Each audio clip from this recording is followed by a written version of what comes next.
Hey people, this is Onna. Last time I gave you my analysis on flirting, and now I'm going to be talking about something that not a lot of people are really into, but I think people should start getting into because I said so. Long distance relationships. That's right. Commonly known as LDRs. These are growing in popularity, and I personally am somewhat of an aficionado. So I am going to be giving you the top 10 reasons, in my opinion, why long-distance relationships are better than those pathetic in-person ones. Starting at number 10 of why long-distance relationships are better than in-person relationships. Your relationship stays yours and yours alone. I hate people who are always getting into my business. Who cares? Why do you care about anything that's going on in my life? It's called my life for a reason, not yours. You have your own little life, okay? You have your own life. I have my life. Stay out. And in a long-distance relationship, it's easier for you to keep that wall up and keep all the annoying busybodies out. Number 9.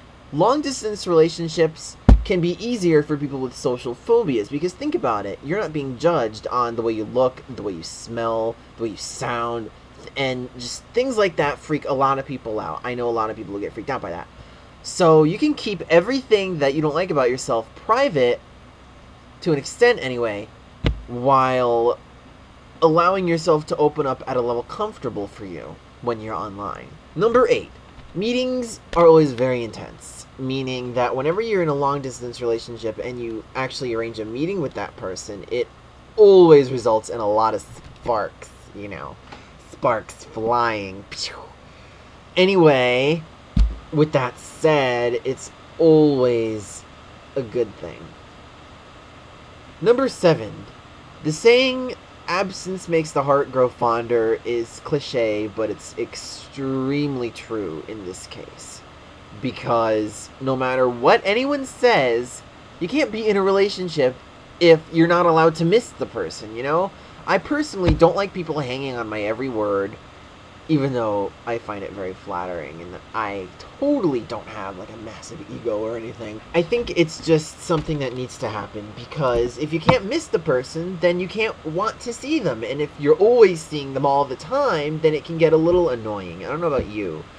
And if you say, no, I like seeing my partner all the time, then you're a liar. Number 6. With great risk comes great reward. Meaning, if you put yourself out there and it goes well, then you're going to feel even better about it in the long run. And the reason this applies to long-distance relationships is because there's always a lot of risk involved in a long-distance relationship. No matter what the situation is, it's always risky. And I think in that respect, if it goes out badly, then at least you knew. And if it goes out well, even better.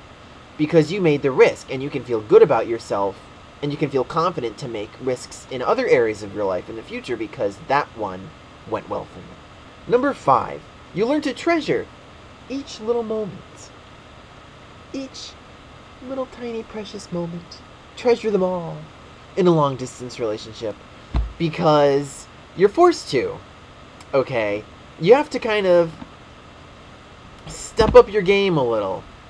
And if you don't, then it's going to be a disaster, because I'm not going to lie, the biggest part of a long-distance relationship that causes a lot of problems is the fact that you cannot see each other.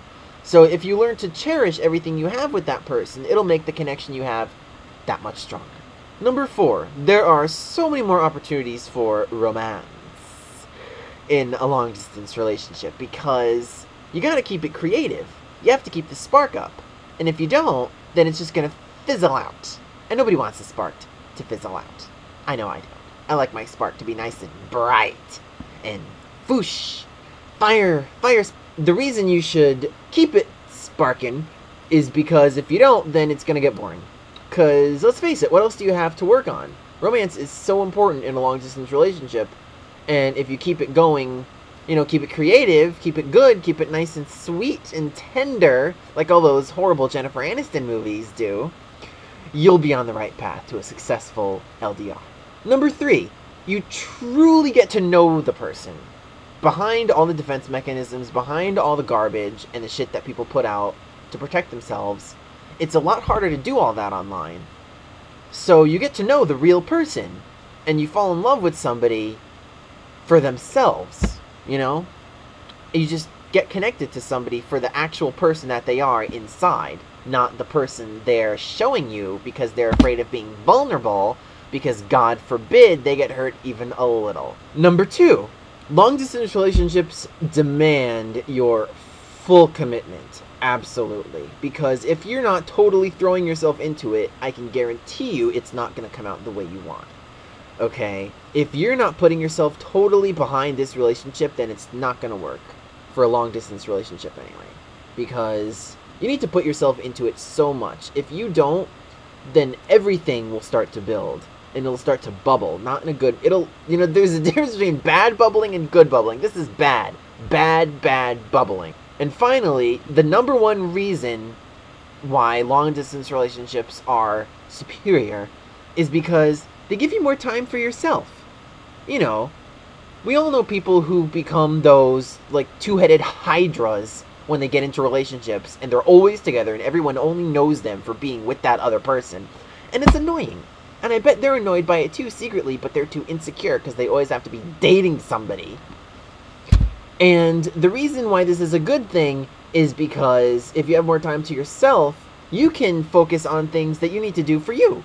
Like getting work done, or doing household projects, or school, or whatever, what have you. Anything that you need to do for yourself, even if it's just a couple hours just to be by yourself. Everyone has stuff that they want to do, or that they need to do, or just to take time for themselves. And a long-distance relationship gives you so many more opportunities to do that without feeling guilty. So now that we've done that, I just want to say that long-distance relationships are not for everyone, okay? They're for me, because I like them, but they may not be for you, because you may not like them. So I'm not trying to shove it down everyone's throat. I'm just saying, for all you people who like to go out and, shove it in everyone's face, the next time you decide to throw your silly little relationship down my throat, I'm just gonna tell you that I don't care, because I have an online boyfriend. Not at the moment, I'm speaking hypothetically. So just keep all this in mind the next time you're, sitting there with a pint of Haagen-Dazs watching whatever Lifetime special is being thrown your way. And just think to yourself, if only I could register for an online dating site, I would have the man of my dreams.